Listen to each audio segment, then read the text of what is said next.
Hi, welcome back to the channel. This week we're going to create some Hitech kicks, and then next week we're going to follow it up with some Hitech bases. So first of all, this week the kick that we're going to create is as follows.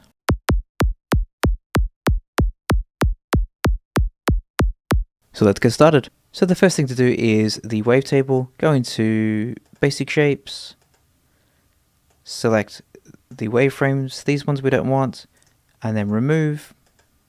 Now we just have the single wavetable there to assign. Let's assign LFO1 to pitch, LFO2 to pitch, and then LFO3 can go to level. Let's turn the phase down to 0, and then the phase randomization down to 0 also. On LFO1 and 2, let's make them downward saws. So we get this pew sound. Smooth down. Do that for all 3 LFOs. We can turn the pitch down, the transpose down to -24 also. At the moment you'll notice that every key is playing a different note, which is quite common obviously. So instead of that, let's go into advanced, turn off note track, and now every key is the same. So what that means is it doesn't matter what note we put the kick or the MIDI trigger on, it's always going to sound the same. Let's turn LFO1 and LFO2, well, all of them actually, let's turn them all to envelope. Max out their depth.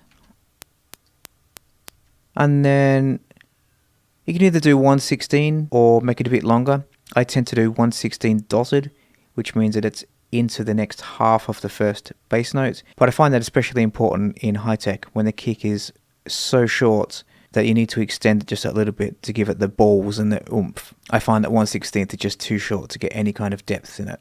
So put them all onto 1/16 dotted.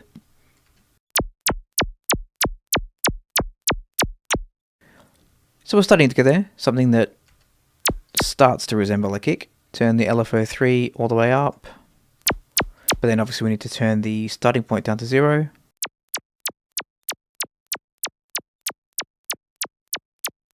We also don't want the volume envelope to be a saw, so let's put it up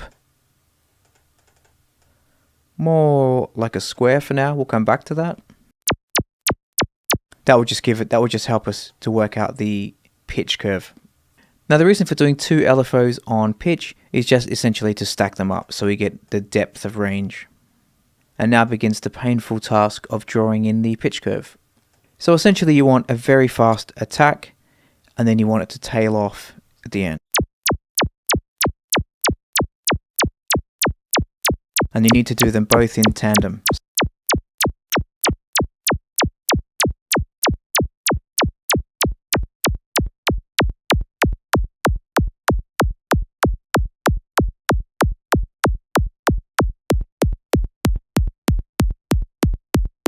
Make sure you have an analyzer going at the same time, so let's open up Pro Q here and just check the fundamental region. So here it's around 44, which is good. But you'll notice if I turn the pitch up, you'll see that this moves up an octave. So just check that it's around 45 or, down in that range.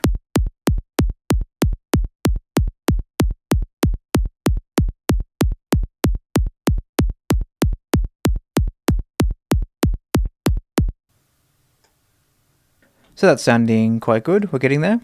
So the next thing we need to do is go on to the amp envelope. And what we need to do is carve out a little bit of attack at the start.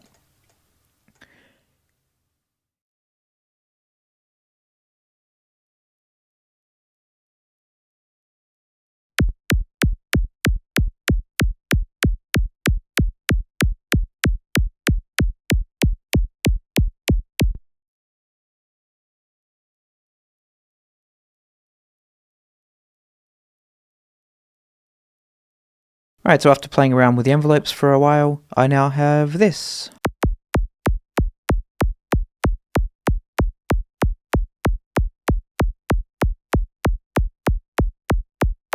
So next week, I will follow that up with a bass to go along with it. I'll see you then. Bye bye.